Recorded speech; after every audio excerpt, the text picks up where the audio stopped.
महागठबंधन के विधायकों को पटना के एक होटल में ठहराया गया। तेजस्वी यादव खुद इस बात का ख्याल रख रहे थे कि किसने क्या खाया, किसने क्या पिया, किसी को कोई किसी तरह की दिक्कत तो नहीं हुई। जिस असदुद्दीन ओवैसी से तेजस्वी यादव के 36 के रिश्ते रहे हैं, उन्हीं ओवैसी की पार्टी के दरवाजे तक तेजस्वी यादव को जाना पड़ा। AIMIM ने जो रोजा इफ्तार पार्टी रखी थी, वहां भी तेजस्वी यादव गए थे। लग रहा था सब कुछ ठीक है, लेकिन हुआ क्या? जो होना था वही हुआ। कुछ यही कहानी और कुछ यही स्क्रिप्ट लिखी गई उड़ीसा के राज्यसभा चुनाव में भी। वहां भी कांग्रेस के 8 विधायकों को बेंगलुरु के एक होटल में ठहराया गया। कर्नाटक के deputy CM DK Shivakumar खुद उनकी खातिरदारी करते रहे, लेकिन जब वोटिंग हुई तो कांग्रेस के 3 विधायकों ने क्रॉस वोटिंग कर दिया। इसीलिए सवाल ये उठता है कि क्या कांग्रेस सीरियस नहीं है? जो चुनाव उसकी मदद से विपक्ष जीत सकता था, वो अपना ही घर नहीं बचा पाई।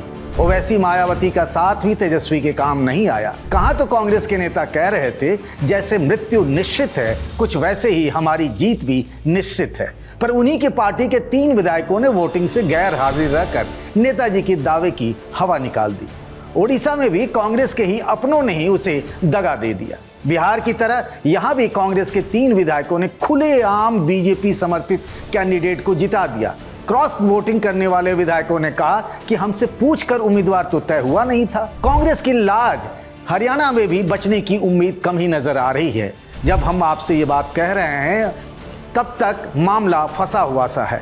कांग्रेस के कुछ विधायकों ने क्रॉस वोटिंग कर दी है। कांग्रेस के राष्ट्रीय अध्यक्ष मल्लिकार्जुन खड़गे ने चुनाव आयोग से दरख्वास्त की है कि इस मामले में वो हस्तक्षेप करें। अब ये देखना होगा कि क्या यहां भी कांग्रेस हार की हैट्रिक से बच पाएगी। यही आज बताएंगे राजधानी में। नमस्कार, मैं हूं Pankaj Jha. Brought to you by Goldie मसाले, रजनीगंधा एंड सेंसोडेंट DSP।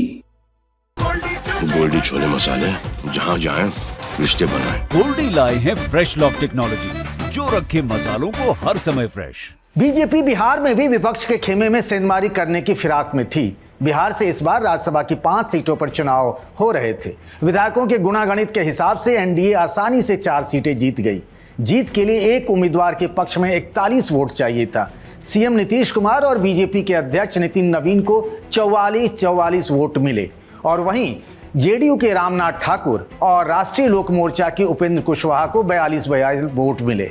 यानी ये 4 लोग आसानी से जीत गए। पर कहानी अटकी थी 5वीं सीट पर। मुकाबला बीजेपी के शिवेश राम और आरजेडी के अमरिंदर धारी सिंह के बीच था। 5वीं सीट के लिए पहली वरीयता के आधार पर बीजेपी कैंडिडेट शिवेश राम को 30 वोट मिले, लेकिन दूसरी वरीयता में शिवेश राम ने आरजेडी के AD सिंह को हरा दिया।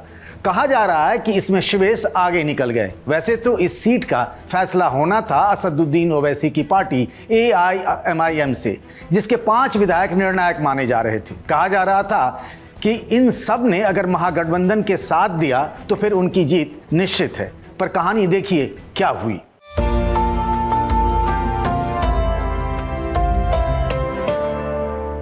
उन्होंने महागठबंधन का साथ दिया, फिर भी एनडीए का कैंडिडेट जीत गया। इसकी वजह बने महागठबंधन के 4 विधायक। सबसे कमजोर कड़ी साबित हुई कांग्रेस, क्योंकि एनडीए के 202 विधायकों ने एकजुट होकर अपने कैंडिडेट के पक्ष में वोट दिया, जिससे 4 सीट निकल गई। 5वीं सीट के लिए एनडीए को विपक्ष के 3 वोट अपने पाले में करने थे, पर 3 वोट उनको मिला नहीं। हो गया कुछ यूं कि महागठबंधन के 4 वोट कम हो गए।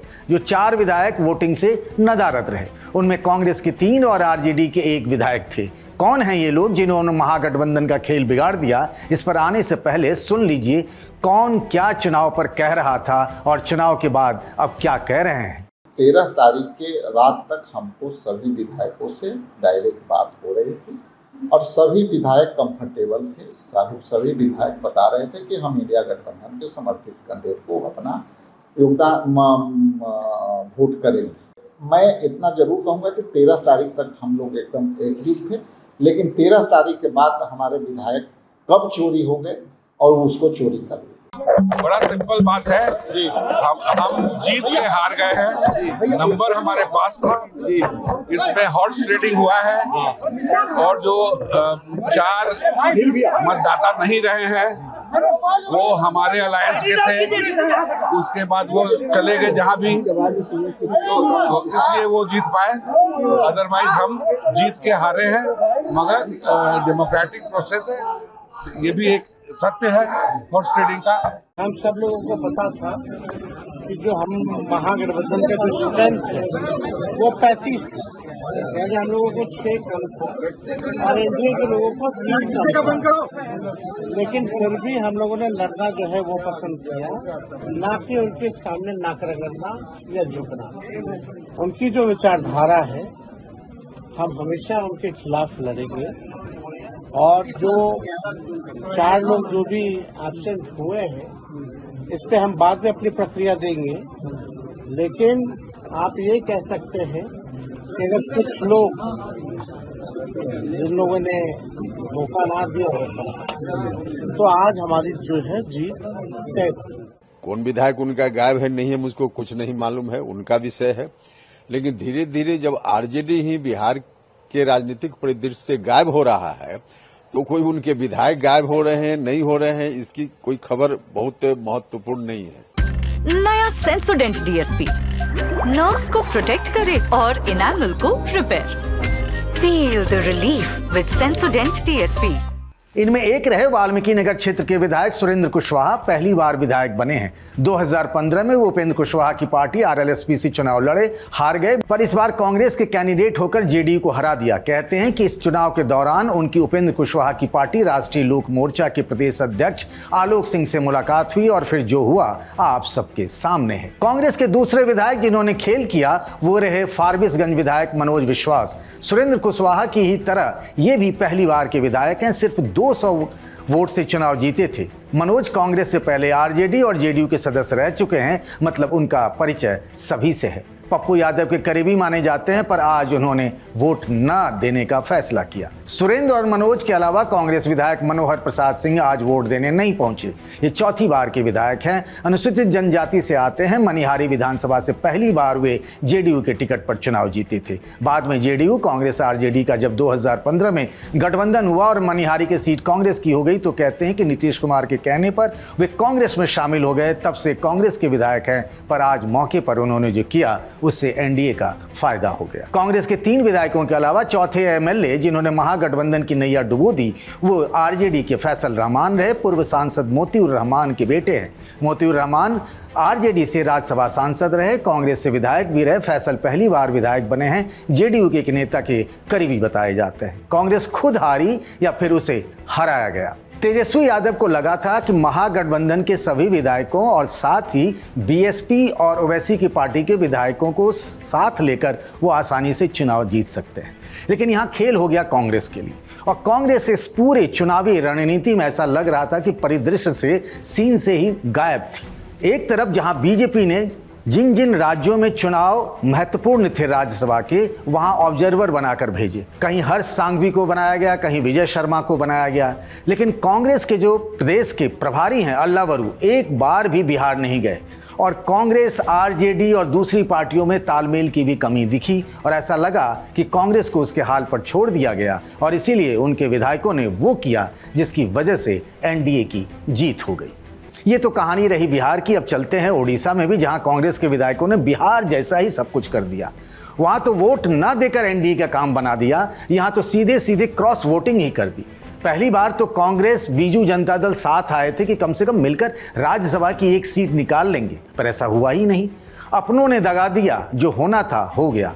अब बस लकीर पीटी जा रही है। कांग्रेस चाहती तो शायद ओडिशा के नतीजे कुछ और होते, लेकिन पार्टी के 8 विधायकों को बेंगलुरु भेजा गया था, बाकी के 6 भुवनेश्वर ही रह गए। उन्हें लगा कि ये क्या करेंगे, साथ ही तो रहेंगे, और वोटिंग से पहले ही इन सब ने बगावत का ऐलान कर दिया। राज्यसभा कैंडिडेट को सपोर्ट दे रहे हैं करके उसका भी कंसेंट की उसका परामर्श भी हम एमएलए लोगों से नहीं लिया गया था कि वोटिंग एमएलए लोग ही करेंगे। हमसे परामर्श लेते तो हम लोग बैठ के क्या डिसीजन सही है क्या गलत है हम डिस्कशन कर पाते, तो वो कोई परामर्श नहीं लिया गया था। डेफिनेटली पार्टी को जिस तरह से सबको लेके आगे बढ़ना चाहिए, सब 14 विधायक हैं, तो उस दिशा पे नहीं जा रहे हैं, जिसके लिए कि सबके मन में दुख भी है।